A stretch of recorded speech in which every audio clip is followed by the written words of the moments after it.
Die volgende reaksie is in ewewig in 'n geslote houer. Watter een van die volgende stellings aangaande die ewewig is waar?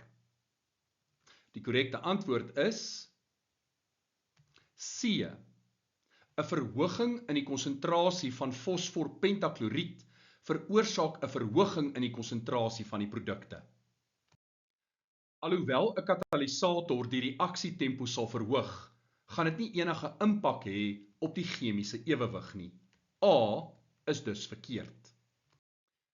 Stelling B gaan oor die verhoging van temperatuur en dat dit geen effek het op die opbrengs van die produkte nie. Nou ons sien ons reaksiewarmte is negatief. Hierdie is met ander woorde 'n eksotermiese reaksie. Ons kan hitte gaan byskryf as 'n produk as dit ware. En 'n toename in temperatuur beteken daardie waarde neem toe en gevolglik volgens Le Chatelier gaan die terugwaartse reaksie bevoordeel word. So daar is dus 'n effek en B is dus verkeerd. C is korrek.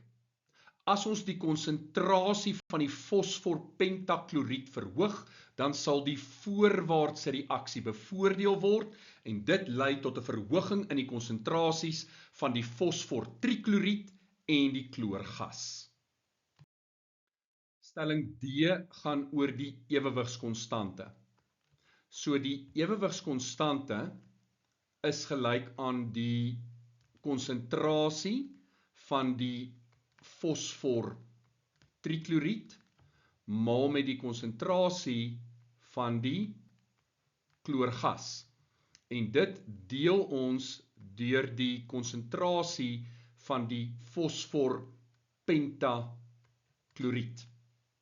Nou sê die stelling, 'n verhoging van die temperatuur veroorsaak 'n toename in die waarde van die ewewigskonstante. Nou ons het reeds bepaal dat hierdie 'n eksotermiese reaksie is.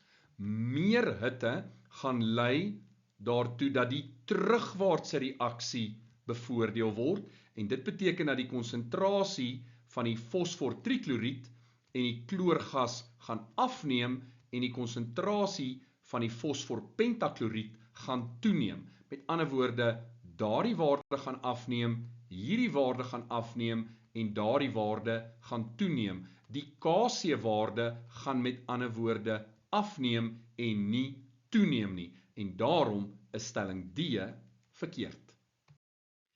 Die korrekte antwoord is dus C. 'n verhoging in die konsentrasie van fosforpentakloried veroorsaak 'n verhoging in die konsentrasie van die produkte.